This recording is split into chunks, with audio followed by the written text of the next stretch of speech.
the first to know Nsem-Pii TV. What do wani chire mu ewo abibime mu a? In fact, ahwe mu achire mu say yen kind of politics ya ye ade a nipa bebrebe na dwell on the ewe power has to do with misinformation. Enti the cyber security system of the continent of Africa are put together. Mrantie ni mabawa omo abiniye in cyber security. Ya omo fre omo the African Academy for Open Source Investigations. Ya omo dwumadie ni se omo ebe combat misinformation in the media space against certain government officials in order to strengthen democracy. Because our democracy was because of series of misinformation on the internet. Ya ni nyina no ya na editia government officials. According to their survey, some of these misinformation are a well calculated attempt by various opposition parties to win political power. Now, the African Academy for Open Source Investigations, say it is made up of young men and women, cyber security backgrounds, Abaye hwehwemu bi wo Ghana. Na obohwehwemu be wo Ghana no. Achi an NDC executive. NDC executive ben ye kan ho asemi. The communications officer of the NDC, lawyer Sammy Gyamfi, the African Academy for Open Source Investigation, omache no. Say hamu. Na omochi no. The Juma Warrior no was sign ewo hirings, yaka hirings such as was said that bunko for pa dia kana ho. Ya almost spreading all sorts of misinformation in the Ghanaian media space and even outside the African continent. Ye be awura gugu ni ade. Na nipa or your prime target, according to the African Academy for Open Source Investigations, the Vice President, His Excellency Dr. Bawumia, na Juma Pote ye mranti ADA in their quest to spread misinformation about the Vice President there. God has said according to the mono. Now we are appealing to the cyber security branch of the Ghana Police Service. Said they should take up this case because open to me transit and hang for and spreading misinformation on the internet about someone. Yeah, this information has the tendency of destroying the reputation, the hard-earned reputation of such individuals. We from the desk of Nsem-Pii TV, we are appealing to the cyber security unit of the Ghana Police Service to take this investigation by the African Academy for Open Source Investigation up and look into it. Say lawyer Sammy Gyamfi and an NDC cohort, hired NDC cohort, and just to tarnish the image of Dr. Bawumia to win political power. Then the due course of the law should be implemented. The African Academy for Open Source Investigations has uncovered how the communications officer of the National Democratic Congress, Sammy Gyamfi, and hirelings affiliated to the NDC have been deliberately orchestrating organized tweets aimed at discrediting Vice President Dr. Bawumia. The research, which is part of the AAOSI's efforts to combat misinformation and strengthen democracy in Africa, delved into the origin of the deliberate labeling of Vice President Bawumia as a liar with hashtag Bawulaya to drive fake trends on Twitter. The organization's findings discovered it was a coordinated plan by the NDC led by its officer of communications, Sammy Gyamfi, through his Twitter handles named at Sammy Gyamfi 2017, which according to the report has now metamorphosed into Sammy Gyamfi.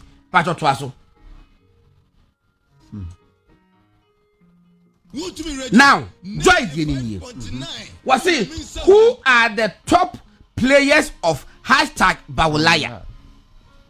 Was it we, that is Joy News.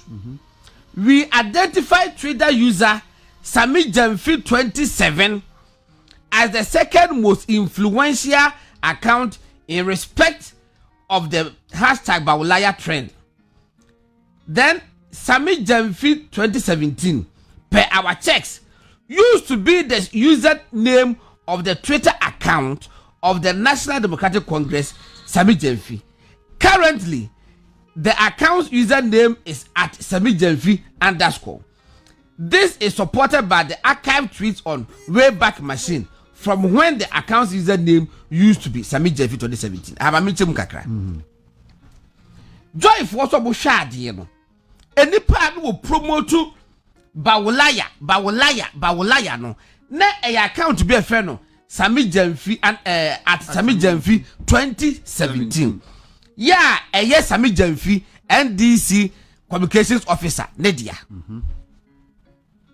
It will use to ma the course rosa be brain one or promote to the BI just say every day go teach about about 1,000 times. And will change Sammy Gyamfi 2017 at Sammy Gyamfi 2017.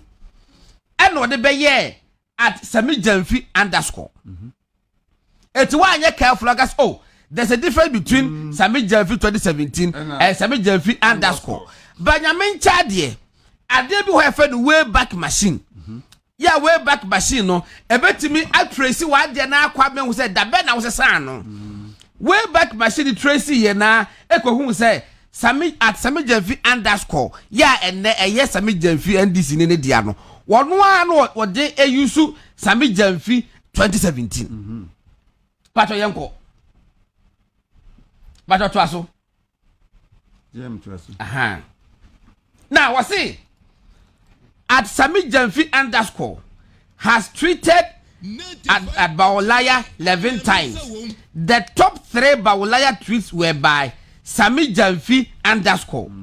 The most popular Bawumia tweet was Sammy Gyamfi's reaction to Dr. Bawumia's claim that Ghanaians could use the Ghana card as a travel document in lieu of a passport. Now, Tiahabium. First one was say the top 3 tweets were Sammy Gyamfi _.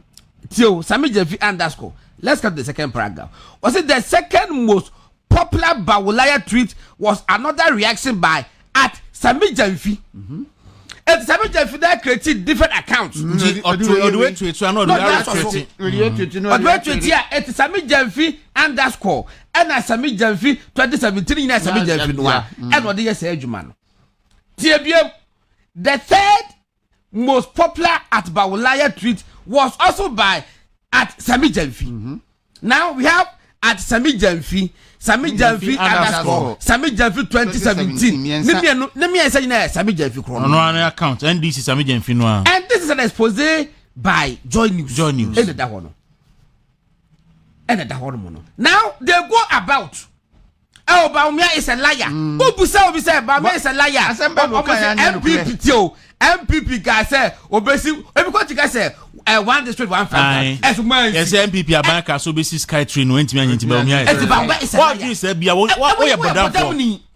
Na de adwama maka so obeye ne mudie na otimi yeye. Wa wo dwin say o kan ho se sa na ye de be measure otorofo de a and de ma me nkofa bosha we de John Mahama no amu as president not as Ojanfun but as president or promise ye went me anyden went me any so mekwa commit me ayi e bosha or share Ghana for me wo bebre me ped the simple ones Ghana Ghana for bet me relating promises or yeah personally John Mahama or yema Ghana for went me any so go down to asuna me message here enti ni nyina ne say Bawumia is a liar no NDC for and a pesika and a share them and a Sammy Gyamfi no kwa ya no ho miensa enti ye hwe de ho awiase nyina wo mo de do mo sora Bawumia ya trofo no e Sammy Gyamfi kwa no ya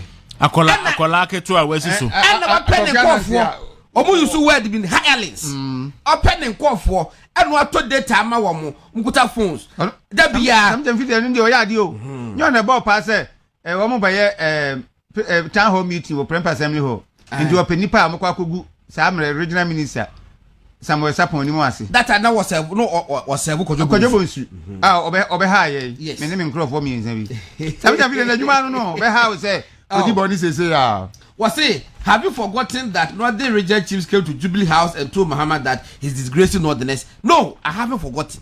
Yaboso. Eti Dr. Bawumia die.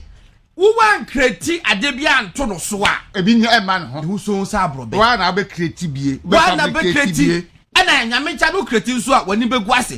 Join news na go Sammy Gyamfi ni my say Sammy Gyamfi ko bodie. Wo ya trofo che wo bia wo because who create accounts and I did money just to disgrace somebody and na people can tell no so that anymore people go say he has no conscience. Ono there people got there regardless Sammy Gyamfi when nyam sene no people got has no conscience. Now John Mahama you set them loose say monko because Dr. Bameka said no Babeka saying Ghana nyina atem because the man still has his credibility intact. And we take a focus on Betty. No, John Mahama, how many times go on?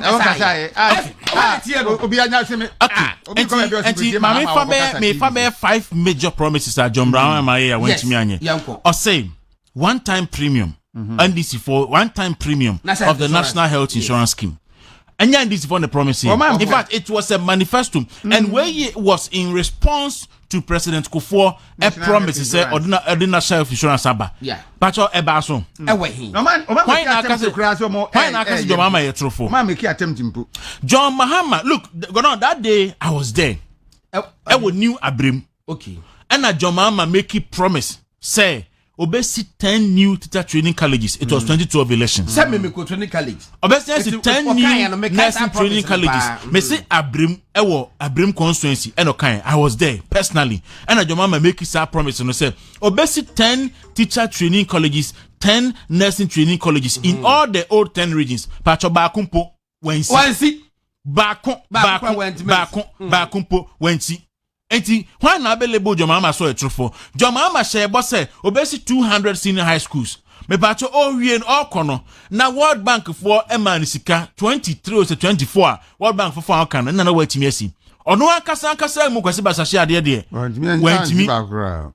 wentimi and obi ampo meka say ono eyetrofo o wie no osan ba be share bo because sabre no na Atameos ko for discover oil no Atameos ababefa oil no ame anya a GDP growth of 14%.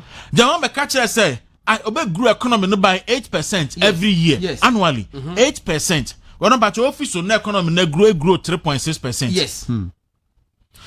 Atameos the economy a grow at 14% and no hand over the man. John no share boss say on no grow on hand over. Oh, you are, and also as a in fact, on one I quite feeling is them. Oh, maybe no, I said maybe I said, and I said, Obe grew economy no annually 8%. Ofia Bemun economy grew 3.6%. Why na label John Mahama say or your truthful? Why na label John Mahama say or truthful? John Dramani Mahama a promises say Obe solve doom so. Or promise ya, more promise not to promise again. Yes. And so doom so. Wentimi anya den wentimi anso ano enti se wan obese yesi ye lebo John Dramani Mahama ese oye trofo a ye wo concrete evidence ye fact dabu nwie to asoma me baby say yesi Hope City West Hills Mall okay so be see Hope City na me wo $10 billion Hope City mi ko bi what John Mahama se sa Nigeria for wo mo ayi mo ko mo from say omunye chiefs omu wodi bi emres emres fo ni ade empedi fo akukuda mo no do mo baaye efedi ba bi fin Italy edo mo baaye me ko bi 10 billion Hope City project omu wie no mo tam ska ko ma BBC fo mo yes story said John Mahama say oba besi the tallest building in Africa yeah ebe see Hope City ho no mo na enipa ebe fo mo adwumam more than 5,000 people at a go. I was a dynamo. Owie no fa Chris Brown. Etua no $1 million. Ebe no we gu ye so. I wa cry say. Say na omo pasase no, sasase no so omo je ton you. Say mo no omo amudio ye nim. Waku. John Mahama Ebra Mills ewu ya, obi anu kwa Mills fa so wu ye. September, my statement no. John Mahama could deliver the me no critical policy statement by John Dramani Mahama. Ya no sumi ko bi Accra International Conference Center AICC.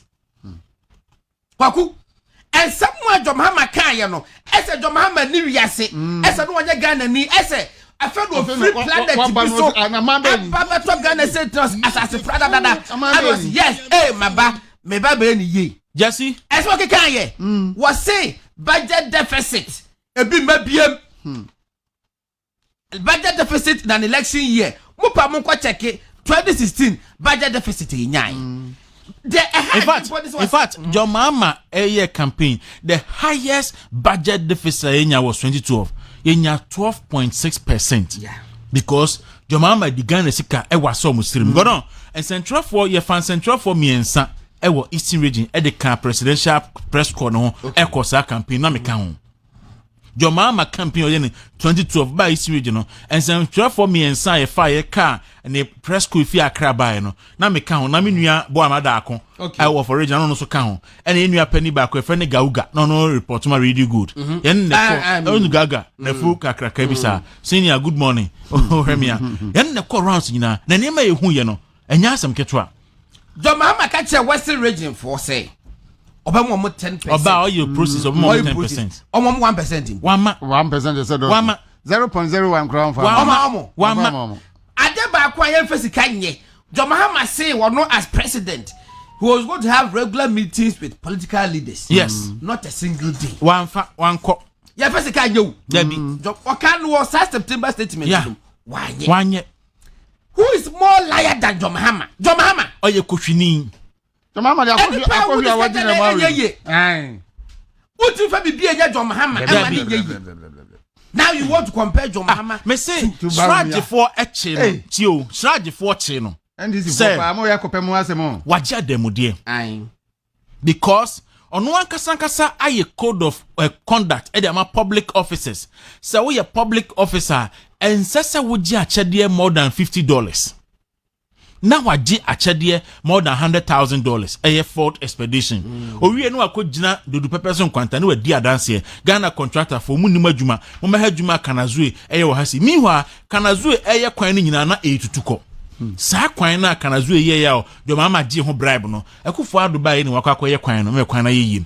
So today Dr. Mahmoud Bawumia bekasa and as usual okasa wi a they will come back and trumpet say we can throw. What subject you to street proof someone chere and trouble akwa Bawumia twa omu bi mawo ebi ni ho but ene yatimi akeka entra Jomahama ni NDC for twa we are there NDC for say omeka entro ba ko pe Alhaji Mahmoud Bawumia we twa Ghana politics mu Dr. Bawumia beka say ne Dr. Asantefa UPSA auditorium ne bra megwa kwa ko hwe video ni nyina kama fabra na me fan chere tifo na ho say na say atmosphere no very charged Mr. Kusu hadwi o I was saying wo share from Bolina pacho ayi ni to be dia ba kwa to be 6 years we trip bicycle look at how small girls riding bicycle in Bole now so control move pacho ayi ni UPS auditorium ni Ghana say auditorium ni saying eyi ode okay won kai ode kan na enfamra bibi kuna du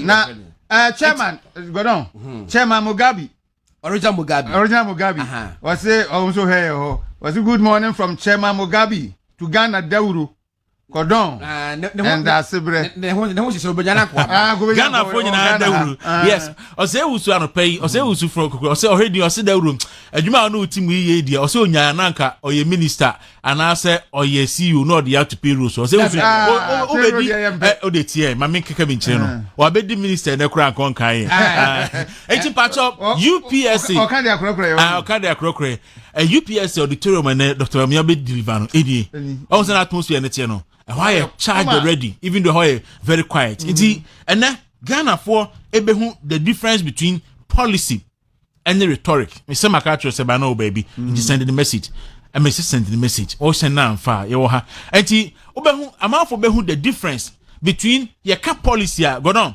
policy and say to say gold for oil yes a novel